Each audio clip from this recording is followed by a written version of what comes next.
Hi hello నమస్తే welcome to our channel. నేను మీ చార్మి.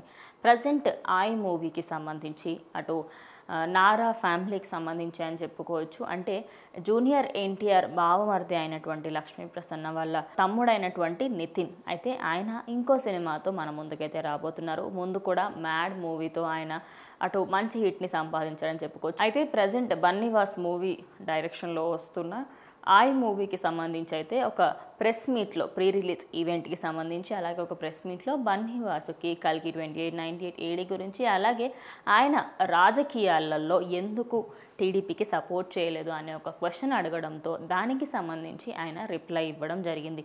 అదేమిటి అంటే అటు సినిమా గురించి మాట్లాడుతూ అసలు రాజకీయాలలో ఆయనకు జరిగింది ఏంటి అంటే ఎన్నో రోజులుగా అంటే అటు పవన్ కళ్యాణ్ ఎన్నో రోజులకు సంబంధించి కష్టపడుతున్నప్పుడు కూడా ఎప్పుడూ కూడా పవన్ కళ్యాణ్ దగ్గర నుంచి దూరంగా ఉండకుండా పిఠాపురంలో ఆయన పోటీ చేస్తున్న స్థానంలో ఆయనకంటూ మద్దతు పలకడానికి ఆయనకు సపోర్ట్ చేయడానికి ప్రతిసారి ఆయన వెనకాలనే ఉన్నారని చెప్పుకోవచ్చు.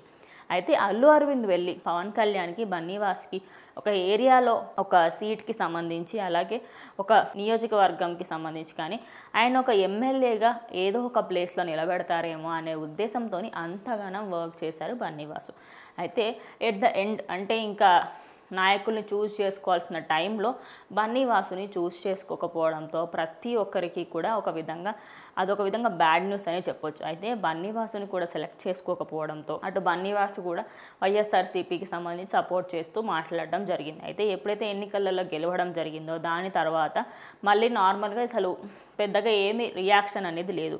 కానీ ఆయనకి సంబంధించి రిఫర్ చేయడానికి అల్లు అరవింద్ కూడా వెళ్ళడం జరిగింది. అయితే అల్లు అరవింద్ వెళ్ళి బన్నీవాస్కి సంబంధించి మాట్లాడడంతో ఈ నెక్స్ట్ టైం నేను 2029 ఎన్నికలలో ఖచ్చితంగా నేను ఈ GV2 మేకర్స్కి సంబంధించి అన్నీ కంప్లీట్ చేసుకొని నేను మాత్రం నెక్స్ట్ ఎలక్షన్స్లలో నా అంతటి నేను పోటీ చేసి ఆ డబ్బులు ఏదైతే ఖర్చు అవుతాయో అవన్నీ కూడా నాది నేనే పెట్టుకుంటాను అని చెప్పడం జరిగింది. అయితే ఆయన ఐ మూవీకి సంబంధించి కూడా అసలు మూవీ ఎప్పుడు ఏంటి ఆగస్ట్ 15న రిలీజ్ కాబోతున్న ఈ మూవీకి సంబంధించి కూడా ప్రతి ఒక్కరూ ఆలోచిస్తూ ఉన్నారని చెప్పుకోవచ్చు. అయితే సినిమా కొంచెం హాట్ టాపిక్ అవ్వడము జరుగుతుంది.